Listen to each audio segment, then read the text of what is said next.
بسم اللہ الرحمن الرحیم. میرا نام زکریا سمی. آج سے 3 روز قبل جمعے کو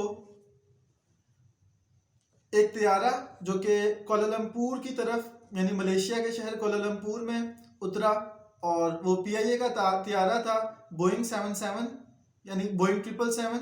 اس طیارے اپنی پڑوان لینے لگا تھا کہ عدالتی حکم نامہ لے کر آئے کچھ لوگ، اور انہوں نے طیارے میں جتنے لوگ موجود تھے ان سب کو اتار لیا. ان کو اتارنے کے بعد ان کو وہیں پہ چھوڑ دیا گیا، اور اس کی ریزن یہ بتائی گئی کہ عدالت میں پی آئی اے کے اس طیارے کا فیصلہ چل رہا تھا. ہوا یہ کہ عدالت میں بیسک آپ کے برطانیہ کے کورٹ کے اندر اس طیارے کے حوالے سے ایک فیصلہ چل رہا تھا، جس کے مطابق پاکستان نے جو لیز پہ جہاز لیا ہوا تھا اس کی لیز ادا نہیں کی تھی. اب ایشو یہ بنا کہ پی آئی اے نے قسطوں کے اوپر جو لیز کے اوپر یہ جہاز لیا ہوا تھا اس کی قسط ادا کرنی تھی، جو کہ 2020 کے اندر جب کووڈ کا دور شروع ہوا، اور کووڈ میں کیونکہ ایک ایکٹ آف گاڈ تھا جس کی وجہ سے اس ایویشن کا محکمہ اسپیشلی بہت زیادہ ڈسٹرب ہوا. جتنی بھی بڑی بڑی ایئر لائنس تھیں وہ سب بہت زیادہ لاس میں گئیں. قطر ایئر ویز اور برٹش ایئر ویز یہ تمام کی تمام تر لاس میں گئیں. تو پی آئی اے نے اس کی لیز کو کم کرنے کا مطالبہ کیا، کیونکہ اس کے رولز میں اس کی ٹرمز میں یہ چیزیں ڈیفائن تھیں کہ جب آپ کوئی بھی چیز لیز پر ہوگی اور اس کی پرائس ایویلیوشن کیا ہوگی، اس کی پرائس ایویلیوشن میں اس کی یوزیج تھی، تو اس کی یوزیج جو تھی وہ بہت زیادہ کم ہو گئی تھی.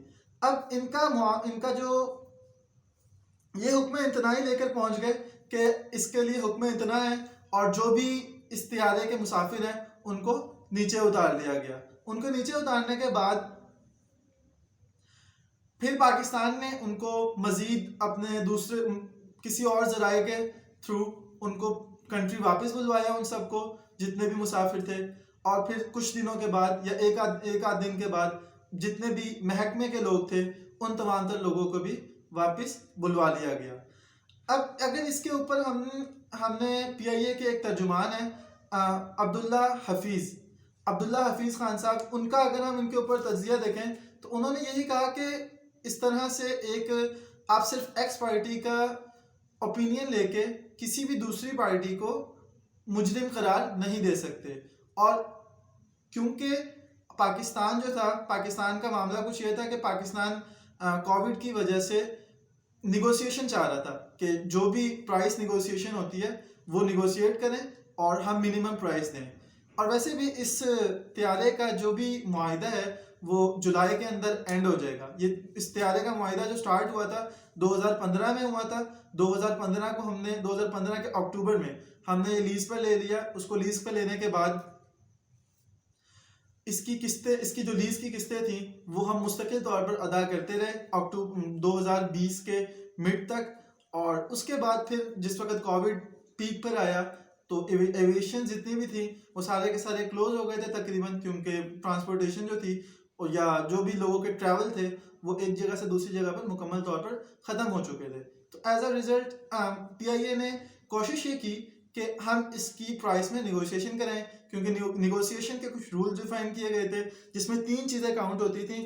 ایک آپ کا جو بھی کہہ لیں کہ جیٹ ہے وہ کتنا رن کر رہا ہے، اس کی فلائنگ کتنی ہے، اور پھر یہ کہ اس کی یوزیج کتنا ہو رہا ہے، پھر یہ کہ اس کا ایک رینٹ ہوتا ہے، ایک پرماننٹ رینٹ ہے جو کہ دینا ہی دینا ہے.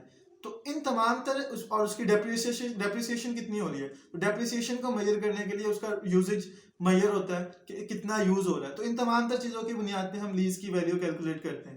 تو پی آئی اے کا موقف تھا کہ ہم اس کی لیز کی ویلیو ڈاؤن کریں. اس کے بعد اس کا کیس آلریڈی انٹرنیشنل عدالت میں چل رہا تھا جو کہ اکتوبر 2020 سے چل رہا ہے، اور ابھی بھی اس کی ہیئرنگز باقی ہیں. اور یہ معاملہ کچھ ایسے وقت میں پیش آیا کہ جب پاکستان مزید کوئی اور بھی کام نہیں کر سکتا تھا. جیسے پاکستان یعنی کہ یہ ایسا ٹائم تھا کہ اگلے 2 دن تک آپ کسی اور کے ساتھ ہیئرنگ نہیں ہو سکتی تھی آپ کی، کیونکہ آپ کا طیارہ وہاں پہ کھڑا ہے اور اگلے 2 دن تک وہاں پر آف ہے. اور بھی کسی بھی قسم کی ہیئرنگز نہیں ہوں گی. تو 2 دن تک آپ کے جتنے بھی مسافر تھے PIA کے وہ وہاں پر بے سر و سامان کھڑے رہتے. عبداللہ حفیظ کا کہنا تھا کہ جو ایک ہمارے یہاں ایک عام غلط فہمی پھیلی جا رہی تھی کہ یہ جہاز جو ہیں برطانیہ کے ہیں یا ویتنام کے ہیں یا کسی اور کنٹری کے، بیسک میجر جو مشہور ہو رہا تھا کہ ویتنام کے ہیں. لیکن عبداللہ حفیظ صاحب کا کہنا تھا جو کہ ترجمان تھے PIA کے کہ یہ جہاز جو ہیں نہ ویتنام کے ہیں بلکہ یہ دبئی بیسڈ جہاز ہیں. یہ دبئی کے جہاز تھے اور وہاں سے ہم نے ان کو ایک ایئر کیب کمپنی ہے اس کے تھرو ہم نے اس کو لیز کے اوپر لیا ہوا تھا.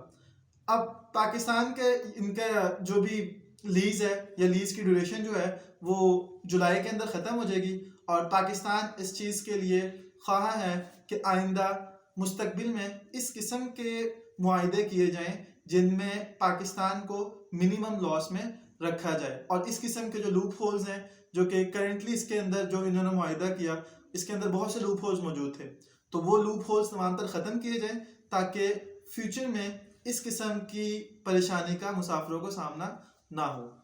جزاک اللہ.